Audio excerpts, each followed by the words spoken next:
Hello, അപ്പോൾ എല്ലാവരും സുഖമായിട്ടിരിക്കണം. അപ്പോൾ നമുക്ക് ഇന്നൊരു മോരുകറി ഉണ്ടാക്കിയാലോ.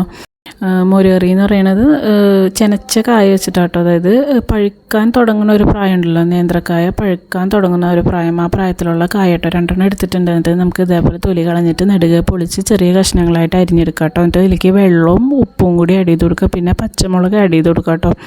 ഞാനിവിടെ പച്ചമുളകിൻ്റെ പേസ്റ്റായിട്ട് കൊടുത്തിട്ടുണ്ട്. പിന്നെ ഒരു 2 കറിവേപ്പിലയും കൂടി വെച്ചിട്ട് നമുക്കിത് വേവിക്കാൻ വെക്കാം. ഇതിലേക്ക് ഇനി ഉപ്പ് ആഡ് ചെയ്ത് കൊടുക്കണം കേട്ടോ. കഷ്ണത്തിലേക്ക് ഉപ്പ് ആഡ് ചെയ്ത് കൊടുക്കുക. ഒരു 1/4 ടീസ്പൂൺ മുളക് പൊടിയും കൂടി ചേർത്ത് മഞ്ഞൾപ്പൊടിയും ചേർത്തിട്ട് നമുക്കിത് വേവിക്കാൻ വെക്കാം. ഈ ടൈമിൽ നമ്മളൊരു അരമുറി നാളേരം ചിരണ്ടി എടുത്തിട്ടുണ്ട്. ഇതിലേക്ക് ഒരു 1/4 ടീസ്പൂൺ നല്ല ജീരകം ചേർത്ത് കൊടുക്കുക, ചെറിയ ജീരകം. പിന്നെ ഒരു 2-3 അല്ലി വെളുത്തുള്ളിയും മഞ്ഞൾപ്പൊടിയും കൂടി ചേർത്തിട്ട് നല്ല ഫൈനായിട്ട് അരച്ചെടുക്കുക കേട്ടോ. അപ്പോൾ നമ്മുടെ കഷ്ണം വെന്ത് വന്നിട്ടുണ്ട്. ഇതിലേക്ക് നമ്മുടെ അരപ്പും കൂടി ആഡ് ചെയ്ത് കൊടുക്കുക. പിന്നെ ആവശ്യത്തിന് വെള്ളവും കൂടി ആഡ് ചെയ്ത് കൊടുക്കുക കേട്ടോ. എന്തോരം ചാറ് വേണം അതനുസരിച്ച് വെള്ളം ആഡ് ചെയ്ത് കൊടുക്കുക കേട്ടോ.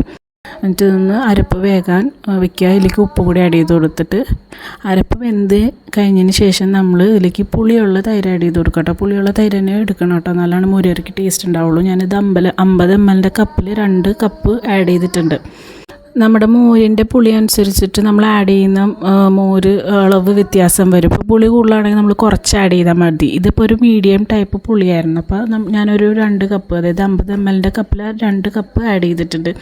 പുളി ചേർത്തതിന് ശേഷം നമ്മൾ ഉപ്പൊന്നും കൂടി നോക്കണം, കാരണം വ്യത്യാസം വരും. എന്നിട്ട് നോക്കിയിട്ട് ഉപ്പ് ആഡ് ചെയ്ത് കൊടുക്കുക. പിന്നെ ഒരു ടീസ്പൂൺ പഞ്ചസാരയും കൂടി ആഡ് ചെയ്ത് കൊടുത്തിട്ടുണ്ട് കേട്ടോ. ആ ഒരു ഇത് ബാലൻസ് ചെയ്യാൻ വേണ്ടിയിട്ടാണ്. അപ്പോൾ നമ്മുടെ കറി സെറ്റായിട്ടുണ്ടെങ്കിൽ നമുക്ക് ഇതിലേക്ക് വറവ് ആഡ് ചെയ്ത് കൊടുക്കണം. ഒരു 1 ടേബിൾ സ്പൂൺ വെളിച്ചെണ്ണ ഒഴിച്ച് കൊടുത്തിട്ടുണ്ട്. പിന്നെ നമുക്ക് ഇതിലേക്ക് കടുകും ഉലുവ വറ്റൽമുളക് കറിവേപ്പില ഇത്രയും കൂടി ചേർത്തിട്ട് വറവിടാം കേട്ടോ. അപ്പോൾ വെളിച്ചെണ്ണ ചൂടായി വരുമ്പോഴേക്കും 1 ടീസ്പൂൺ കടുക് ഇട്ട് കൊടുത്തിട്ടുണ്ട്.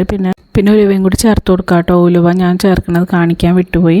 ഉലുവയും കൂടി ചേർത്ത് കൊടുത്തിട്ട് പിന്നെ അതിലേക്ക് വറ്റൽമുളകും കറിവേപ്പിലയും കൂടി ആഡ് ചെയ്ത് കൊടുക്കാം കേട്ടോ.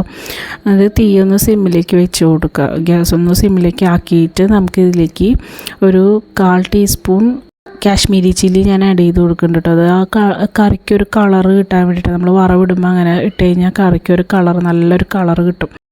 അപ്പോൾ അതിന് വേണ്ടിയിട്ട് കാശ്മീരി ചില്ലി ഒരു 1/4 ടീസ്പൂൺ കൂടി ആഡ് ചെയ്ത് കൊടുത്തിട്ടുണ്ട്. അതൊന്ന് മൂത്തിട്ട് നമുക്കിത് കറിയിലേക്ക് ആഡ് ചെയ്ത് കൊടുക്കാം കേട്ടോ.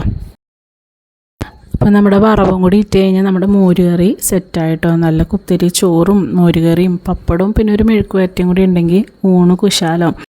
അപ്പോൾ എല്ലാവരും ഒന്ന് ട്രൈ ചെയ്ത് നോക്കൂ കേട്ടോ. നല്ല ടേസ്റ്റി ആയിട്ടുള്ളൊരു കറിയാണ്. അപ്പോൾ നമ്മുടെ വീഡിയോസൊക്കെ ഒന്ന് ഇഷ്ടമാവുകയാണെങ്കിൽ ഒന്ന് സബ്സ്ക്രൈബ് ചെയ്ത് സപ്പോർട്ട് ചെയ്യണം കേട്ടോ. മോരുകറി എന്ന് പറയുന്നത് തലേ ദിവസം വെച്ചിട്ട് പിറ്റേ ദിവസം ആകുമ്പോഴായിരിക്കും കേട്ടോ കൂടുതൽ ടേസ്റ്റ്. അപ്പോൾ എല്ലാവരും ഒന്ന് ട്രൈ ചെയ്ത് നോക്കിയിട്ട് അഭിപ്രായം പറയാം. ടാറ്റാ.